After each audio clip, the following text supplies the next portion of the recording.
ನನ್ನ ಬ್ಯಾಕ್ಗ್ರೌಂಡು ರಾಜಕಾರಣದಿಂದ ಬಂದಿರುವಂಥನಲ್ಲ. ನಾನು ನಮ್ಮ ತಂದೆ ತಾಯಿ ಹಳ್ಳಿನಲ್ಲಿ ರೈತರ ಕುಟುಂಬ. ನಾವು ಹೊಲ ಉತ್ತು ಗೊಬ್ಬರ ಹೊಡೆದು ರಾಗಿ ಬೆಳೆ ಬೆಳೆದು ಆಮೇಲೆ ಈ ಹಂತಕ್ಕೆ ನಾವು ಬಂದಿದ್ದೀವಿ. ನಾನು ಇಂಜಿನಿಯರಿಂಗ್ ಬ್ಯಾಕ್ಗ್ರೌಂಡ್ ಇರುವಂಥನು. ನಾನು I have done my BE civil, I have done my MTech in information science, then I have done my PhD in environment engineering. So ಎಲ್ಲೂ ನಮಗೆ ಕಾಮನ್ ಮ್ಯಾನ್ ಆಗಿರುವಂಥದಕ್ಕೆ ನಾನು ಇಷ್ಟಪಡ್ತೀನಿ. ಸೊ ಅದರಿಂದ ದಯಮಾಡಿ ತಮ್ಮ ಮೂಲಕ ನಾನು ಕೇಳ್ಕೊಳ್ಳೋದಷ್ಟೇ. ಮಾನ್ಯ ಪತ್ರಕರ್ತರಿಗೂ ಅಷ್ಟೇ ನಾನು ನಿಮ್ಮಲ್ಲಿ ಇನ್ನೊಂದು ವಿನಂತಿ ಮಾಡ್ಕೋತಾ ಇದ್ದೀನಿ. ಮೈಸೂರು ಪತ್ರಕರ್ತರಿಗೆ ಯಾವತ್ತೂ ನಾನು ಅರ್ಧ ಕಾಫಿನೂ ಕುಡಿಸಿಲ್ಲ. ಆದರೂ ನನ್ನ ವಿಚಾರಗಳ ಬಗ್ಗೆ ಒಂದು ದೊಡ್ಡ ಸ್ಪೇಸನ್ನು ಕೊಡುವಂಥ ಕೆಲಸವನ್ನು ತಾವೆಲ್ಲ ಮಾಡಿದ್ದೀರಿ. ನಮಗೊಂದು ಅವಕಾಶವನ್ನು ಕೊಡಿಸಿ ಜನಸಾಮಾನ್ಯರಲ್ಲಿ ಕೊಡಗು ಮತ್ತು ಮೈಸೂರನ್ನು ಒಂದು ವಿಭಿನ್ನ ರೀತಿಯಲ್ಲಿ ನೋಡುವಂಥ ಕೆಲಸವನ್ನು ಮಾಡ್ತೀವಿ. ನಮ್ಮ ಪಕ್ಷದ ಸರ್ಕಾರ ಇನ್ನು 4 ವರ್ಷ ಮೈಸೂರಲ್ಲಿ ಕರ್ನಾಟಕದಲ್ಲಿರುತ್ತೆ. ಸಿದ್ದರಾಮಯ್ಯನವರ ಸರ್ಕಾರ 4 ವರ್ಷ ಇರುತ್ತೆ, ಕಾಂಗ್ರೆಸ್ ಸರ್ಕಾರ 4 ವರ್ಷ ಇರುತ್ತೆ. ಸೊ ನಾವೊಂದಷ್ಟು ಫೈಟ್ ಮಾಡಿ ಟೇಬಲ್ ಕುಟ್ಟಿ ಕೆಲಸಗಳನ್ನ ಮಾಡಿಸುವಂಥದ್ದಕ್ಕೆ ಅವಕಾಶ ಇದೆ, ಪ್ರಾಜೆಕ್ಟ್ಗಳನ್ನ ತರುವಂಥದ್ದಕ್ಕೆ ಅವಕಾಶ ಇದೆ. ಮಾನ್ಯ ಮುಖ್ಯಮಂತ್ರಿಗಳು ಮತ್ತೆ ಮೈಸೂರಿಂದ ಮುಖ್ಯಮಂತ್ರಿ ಆಗುವಂಥದ್ದು ಯಾವಾಗಲೂ ಗೊತ್ತಿಲ್ಲ ನನಗೆ. ಇನ್ನು 50 ವರ್ಷ ಆಗ್ಬೋದು. ಇದು 2ನೇ ಬಾರಿ ಅವಕಾಶವನ್ನು ಕೊಟ್ಟಿದ್ದಾರೆ ಜನಸಾಮಾನ್ಯರು. ಕಾಂಗ್ರೆಸ್ ಪಕ್ಷ ಅವಕಾಶ ಮಾಡಿಕೊಟ್ಟಿದೆ ಅವ್ರ ಜೊತೆ ಕೆಲಸ ಮಾಡುವಂಥದ್ದಕ್ಕೆ ಇನ್ನೊಂದಷ್ಟು. ಯಾಕೆಂದರೆ ನಮಗೊಂದು ವಿಷನ್ ಇದೆ. ಟೆಕ್ನಿಕಲಿ ಬ್ಯಾಕ್ಗ್ರೌಂಡ್ ಇರುವಂಥ ವ್ಯಕ್ತಿಗಳು, ನಮಗೆ ಅಟ್ಲೀಸ್ಟ್ ಅರ್ಥ ಮಾಡ್ಕೊಳ್ಳುವಂಥ ಕೇಪಬಿಲಿಟಿ ಇರುವಂಥ ವ್ಯಕ್ತಿನ ಮತ್ತೆ ಕಳ್ಕೊಳ್ಳುವಂಥ ಕೆಲಸ ದಯಮಾಡಿ ಮಾಡಬೇಡಿ. ಇನ್ಯಾರ ಮೇಲೂ ಜಿದ್ದಿಗೆ, ಇನ್ಯಾರ ಮೇಲೂ ಇನ್ನೇನೋ ಮಾಡುವಂಥದ್ದಕ್ಕೆ ಅದನ್ನು ನೀವು ಮಾಡಬೇಡಿ. ಸೊ ನನಗೆ ನಿಮ್ಮ ಸಂಪೂರ್ಣ ಬೆಂಬಲ ಬೇಕು. ನಾನು ಕೊನೆಯದಾಗಿ ಮಾನ್ಯ ಮುಖ್ಯಮಂತ್ರಿಗಳಿಗೆ, DK ಶಿವಕುಮಾರ್ ಸಾಹೇಬ್ರಿಗೆ, ಮಲ್ಲಿಕಾರ್ಜುನ ಖರ್ಗೆ ಸಾಹೇಬ್ರಿಗೆ, ರಾಹುಲ್ ಗಾಂಧಿ ಅವರಿಗೆ, ಸೋನಿಯಾ ಗಾಂಧಿ ಮೇಡಮ್ ಅವರಿಗೆ, ಆಮೇಲೆ ನಮ್ಮ ಭಾಗದ ಎಲ್ಲ MLAಗಳಿಗೆ, 8 ಅಸೆಂಬ್ಲಿ ಕಾನ್ಸ್ಟಿಟ್ಯೂನ್ಸಿ ನಲ್ಲಿ ಬರುವಂಥ ನಮ್ಮ MLAಗಳು, ಸೋತಿರುವಂಥ MLAಗಳು, ಮತ್ತು ಸುರ್ಜೇವಾಲಾ ಸಾಹೇಬರಿಗೆ, ನಮ್ಮ ಇಬ್ಬರು ಅಧ್ಯಕ್ಷರು ಮತ್ತು ಮಡಿಕೇರಿ ಅಧ್ಯಕ್ಷರಿಗೆ ನಾನು ಭಾಳ ಆಭಾರಿಯಾಗಿದ್ದೇನೆ, ಚಿರಋಣಿಯಾಗಿದ್ದೇನೆ. ಏಕೆಂದರೆ ನನಗೆ ಒಕ್ಕೊರಲಾಗಿ ನನಗೆ ಸಹಾಯ ಮಾಡಿದ್ದಾರೆ ಟಿಕೆಟ್ ತಗೊಳ್ಳುವಂಥದ್ದಕ್ಕೆ. ಇವರ ಅಭಿಪ್ರಾಯವನ್ನು ತಗೊಂಡೇ ಟಿಕೆಟ್ ಕೊಡುವಂಥ ಕೆಲಸವನ್ನು ಮಾಡಿರೋದು ಮಾನ್ಯ ಮುಖ್ಯಮಂತ್ರಿಗಳು. ಅವ್ರು ಸ್ವಂತ ನಿರ್ಧಾರ ತೆಗೆದುಕೊಂಡಿರುವಂಥದ್ದಲ್ಲ, ಅಭಿಪ್ರಾಯ ತಗೊಂಡಿದ್ದಾರೆ. ಆಮೇಲೆ ಸರ್ವೆ ಮಾಡಿಸಿದ್ದಾರೆ, 4 ಸರ್ವೆಗಳಾಗಿದೆ. ಅದರಲ್ಲಿ ಇಬ್ಬರು ನಾವು ಪೈಪೋಟಿಲಿದ್ದೀವಿ. ಫೈನಲಾಗಿ ಟಾಸ್ ಮೂಲಕ ವಿನ್ ಆಗುವಂಥದ್ದು ಕೆಲಸ ನನಗಾಗಿದೆ. ಇಬ್ಬರು ಪೈಪೋಟಿಲಿದ್ದೀವಿ. ಎಸ್, ಫೈನಲಾಗಿ ವಿಜಯ್ ಕುಮಾರ್ ಅವ್ರನ್ನ ಕೇಳಿದ್ರು. ಅವರು ನಮಗೆ ಇಲ್ಲ ಲಕ್ಷ್ಮಣ್ ಅವ್ರಿಗೆ ಕೊಡಿ ಅಂತ ಒಪ್ಪಿಗೆಯನ್ನು ಕೊಟ್ಟು ನಮಗೆ ಟಿಕೆಟ್ ಕೊಡಿಸುವಂಥ ಕೆಲಸವನ್ನು ಮಾಡಿದ್ದಾರೆ. ನಮ್ಮೆಲ್ಲ ಕಾರ್ಯಕರ್ತರಿಗೆ ನಾನು ಆಭಾರಿಯಾಗಿದ್ದೇನೆ. ಸೊ ದಯಮಾಡಿ ನಮ್ಮ ಕಾರ್ಯಕರ್ತರು ನಾನು ಮನವಿ ಮಾಡ್ಕೊಳ್ಳೋದಿಷ್ಟೇ, ದಯಮಾಡಿ ನಾನು ಬೇರೆ ರಾಜಕಾರಣಿ ಥರ ಅಲ್ಲ, ನಾನು ಸ್ವಲ್ಪ ಸಫಿಸ್ಟಿಕೇಟೆಡ್ ರಾಜಕಾರಣಿ. ಅಂದರೆ ಯಾರನ್ನೂ ಮಾತಾಡ್ಸಲ್ಲ, ಮತ್ತು ಇನ್ನೊಂದು ಮಾಡಲ್ಲ, ಮತ್ತದು ಅನ್ನುವಂಥದ್ದು ಕೆಲವರು ಮಾತಾಡ್ತಾ ಇರುವಂಥದ್ದು ಆ ಥರ ನನಗೇನು ಇಲ್ಲ, ಆ ಥರ ಮನಸ್ಸಲ್ಲಿಲ್ಲ. ನಾನು ಈಗ ಮುಂಚೆಯಿಂದ ನನಗೆ ಬೆಳೆದು ಬಂದಿರುವಂಥನು. ಬಟ್ ಸರ್ವೀಸ್ ಮಾಡ್ತೀನಿ, 24 ಅವರ್ಸ್ ಕೆಲಸ ಮಾಡ್ತೀನಿ ಜನಗೋಸ್ಕರ. ಸೊ ನನಗೆ ಅವಕಾಶ ಮಾಡಿಕೊಡ್ಬೇಕು. ಏನಾದರೂ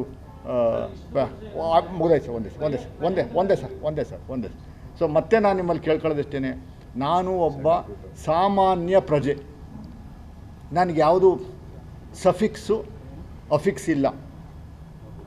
ನನ್ನ ಹೆಸರು ಮುಂದುಗಡೆ ರಾಜ, ಮಹಾರಾಜ, ಒಡೆಯರ್ ಆ ಥರ ಇಲ್ಲ.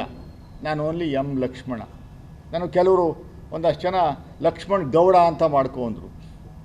ನನಗೆ ನಮ್ಮ ತಂದೆ ತಾಯಿ ಇಟ್ಟಿದ್ದಂಥ ಹೆಸರು. ನಾನು ಒಕ್ಕಲಿಗ ಸಮುದಾಯದವನು ಆಗಿದ್ದರೂ ಕೂಡ, ಗೌಡ ಕಮ್ಯುನಿಟಿ ಆಗಿದ್ದರೂ ಕೂಡ, ಈ ಹಂತದಲ್ಲಿ ಚುನಾವಣೆಗೋಸ್ಕರ ಒಂದು ಜಾತಿಗೆ ಗುರುತಿಸ್ಕೊಳ್ಳುವಂಥದ್ದು ಆಗಬಾರ್ದು ಅನ್ನೋಂಥದ್ದು ನನ್ನ ಮೈಂಡಲ್ಲಿರುವಂಥದ್ದು. ಬಟ್ ನಾನು ಆ ಸಮುದಾಯದಲ್ಲಿ ಮನವಿ ಮಾಡ್ಕೋತೀನಿ, ಮತ್ತೆ ಕಾಂಗ್ರೆಸ್ ಪಕ್ಷದಲ್ಲಿ ಈ ಅವಕಾಶವನ್ನು ಕಳ್ಕೊಂಡ್ರೆ, ನಾನು ಮತ್ತೆ ಹೇಳ್ತಾ ಇದ್ದೀನಿ, 1977ರಲ್ಲಿ ಒಕ್ಕಲಿಗ ಸಮುದಾಯಕ್ಕೆ ತುಳಸಿದಾಸಪ್ಪನವ್ರಿಗೆ ಕಾಂಗ್ರೆಸ್ ಪಕ್ಷದಿಂದ ಕೊಟ್ಟಂಥ ಟಿಕೆಟ್.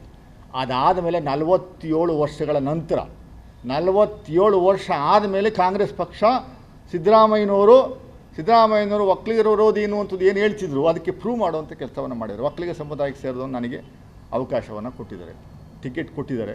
ಇದನ್ನು ಉಳಿಸ್ಕೊಳ್ಳೋದು ಬಿಡೋದು ಆ ಸಮುದಾಯಕ್ಕೆ ಸೇರಿದ್ದು, ಮೈಸೂರಿನ ಜನತೆಗೆ ಸೇರಿದ್ದು, ಕೊಡಗಿನ ಜನತೆಗೆ ಸೇರಿದ್ದು, ಆಮೇಲೆ ಅದೇ ಎಲ್ಲ ಸಮುದಾಯಕ್ಕೆ ಸೇರಿದ್ದು. ನಾನು ಯಾವತ್ತೂ ಎಲ್ಲೂ ಜಾತಿ ವ್ಯವಸ್ಥೆಯಲ್ಲಿ ಇಲ್ಲ. ನಾನು ನಿಮ್ಮಲ್ಲಿ ಕೇಳ್ಕೊಳ್ಳೋದು ಕೊನೆಯದಾಗಿ ಇಷ್ಟೇ, ದಯಮಾಡಿ ಮತ್ತೆ ಇನ್ನೊಂದು ಬಾರಿ BJPನ ಗೆಲ್ಲಿಸಿರೆ ಸಂವಿಧಾನವೂ ಇರಲ್ಲ, ಯಾವ ರಿಸರ್ವೇಷನೂ ಇರಲ್ಲ.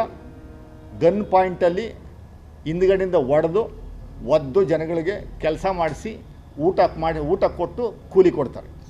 ಆ ಪರಿಸ್ಥಿತಿ ನಿರ್ಮಾಣ ಆಗುತ್ತೆ. ಚುನಾವಣೆನೇ ನಡೆಯಲ್ಲ. ಅರವಿಂದ್ ಕೇಜ್ರಿವಾಲ್ ಕಥೆ ಏನಾಯಿತು, ಶಿಬು ಸೊರೇನ್ ಕಥೆ ಏನಾಯಿತು, ಬಿ ಜೆ ಪಿಯವರು ಸಿದ್ದರಾಮಯ್ಯನ ದೇ ಆರ್ ಆಫ್ಟರ್ ಸಿದ್ದರಾಮಯ್ಯಸ್ ಬ್ಲಡ್. ಸಿದ್ದರಾಮಯ್ಯನವರಿಂದ ಏನು ಸಿಗ್ತಾ ಇಲ್ಲ. ಒಂದು ಸಣ್ಣ ಲೂಪ್ ಹೋಲ್ ಸಿಕ್ಕಿದ್ರು ಏನಾದರೂ ಮಾಡಿ ಸಿದ್ದರಾಮಯ್ಯನವ್ರನ್ನ ಒಳಗಡೆ ಹಾಕಬೇಕು ಅಂತ ಕಾಯ್ತಾವ್ರೆ. ಇಡೀ ದೇಶದಲ್ಲಿ ಎಲ್ಲರನ್ನೂ ಮುಗಿಸ್ಬಿಟ್ರು ಬಿ ಜೆ ಪಿಯವರು. ಆ ಕೇಜ್ರಿವಾಲ್ನೂ ಬಿಡಲಿಲ್ಲ, ನೆನೆ ಅರೆಸ್ಟ್ ಮಾಡಾಕ್ಬಿಟ್ರು. ಆ ಶಿಬು ಸೊರೇನ್ ಒಳಗಡೆ ತಳ್ಳಿಬಿಟ್ರು. ಅಂದರೆ ಇನ್ನೂ ಸಿಸೋಡಿಯಾ ಅಂತ 1.5 ವರ್ಷ ಆಯಿತು ಒಳಗಡೆ ಹೋಗಿ ಈಚೆ ಬರಲೇ ಇಲ್ಲ. Deputy chief minister.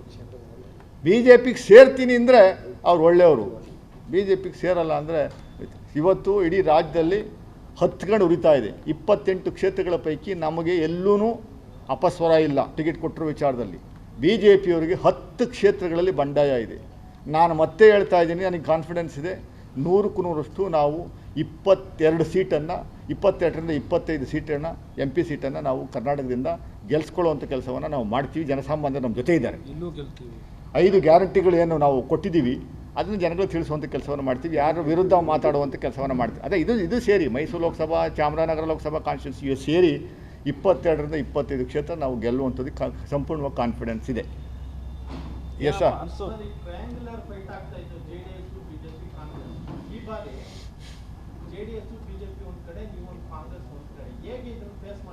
ಅಲ್ಲ, JDS BJP ಒಂದು ಕಡೆ ಎಲ್ಲಿದೆ ಸರ್? BJP ಮೈಸೂರಲ್ಲಿ ಒಂದು ಪಕ್ಷ 6 ಬಾಗಿಲು, ಒಂದು ಪಕ್ಷ 6 ಬಾಗಿಲಿದೆ. ಎಲ್ಲಿ? ಮೈಸೂರಲ್ಲಿ ಹೇಳ್ತಾ ಇರೋದು ನಾನು.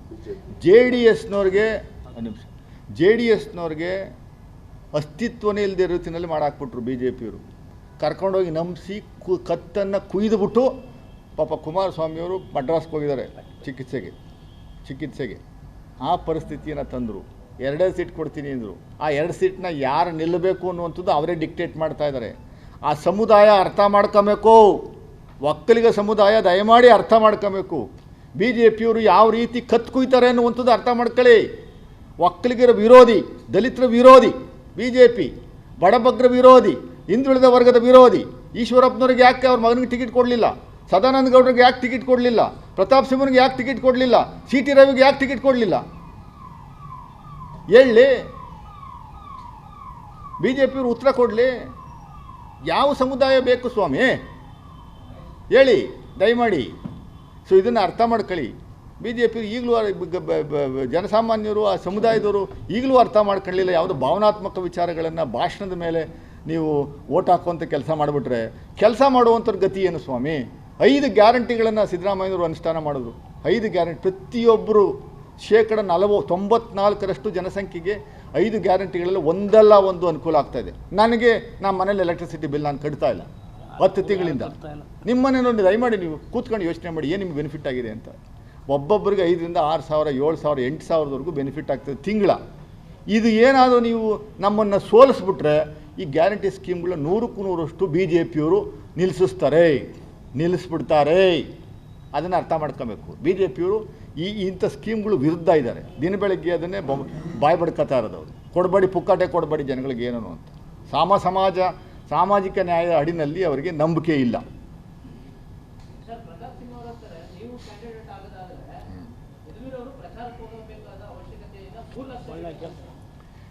ಪ್ರತಾಪ್ ಸಿಂಹ ಅವರು 2014ರಲ್ಲಿ ಮೈಸೂರಿಗೆ ಬಂದಾಗ ನಾನು ವಿಶ್ವನಾಥ್ ಅವರು ಭಾಳ ಕ್ಲೋಸ್. ವಿಶ್ವನಾಥ್ ಅವ್ರಿಗೆ ಎಲೆಕ್ಷನ್ ಏಜೆಂಟಾಗಿ ಕೆಲಸ ಮಾಡಿದ್ದೀನಿ 2 ಸರಿ. ನನಗೆ ಈಗಲೂ ಜ್ಞಾಪಕ ಇದೆ.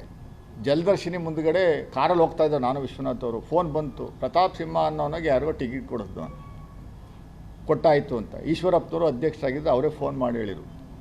ಅಲ್ಲಿಂದನೇ ಡಿಕ್ಲೇರ್ ಮಾಡಿಬಿಟ್ರು, ಹೊರಗಡೆ ಬಂದು 3 ಲಕ್ಷದಲ್ಲಿ ಗೆದ್ದಾಯ್ತು ನಾನು ಅಂತ. ಯಾರು? ಪ್ರತಾಪ್ ಸಿಂಹ ಅಲ್ಲ, ವಿಶ್ವನಾಥ್ ಅವ್ರು ನಾನೇ ಗೆದ್ದಾಯ್ತು ಅಂದ್ಬಿಟ್ರು. ಹೋಗಿ ಅಲ್ಲಿ ಮಡಿಕೇರಿಯಲ್ಲಿ ಮಲಿಕೆಬಿಟ್ರು. ಏನಾಯಿತು? ಇರಲಿ ಅದೊಂದು ಕಡೆ. ಪ್ರತಾಪ್ ಸಿಂಹ ಅವರು ಪಾಪ ಹತಾಶರಾಗಿ ಏನೋ ಮಾತಾಡ್ತಾ ಇದ್ದಾರೆ. ಅದ್ರ ಬಗ್ಗೆ ನಾನು ಈ ಹಂತದಲ್ಲಿ ಮಾತಾಡುವಂಥದ್ದಕ್ಕೆ ಇಷ್ಟಪಡಲ್ಲ. ಟಿಕೆಟು ತಪ್ಪೋಗಿದೆ. ಏನಕ್ಕೆ ತಪ್ಪಿತು ಅಂತ ಹೇಳ್ರಿ ಪ್ರತಾಪ್ ಸಿಂಹ ಅವರೇ. ಅದನ್ನೇ ಹೇಳವ್ರ ಡೈರೆಕ್ಟಾಗಿ. ಹೆಂಗೆ ಅಡ್ಜಸ್ಟ್ಮೆಂಟು ಅಂತ ಹೇಳಿ.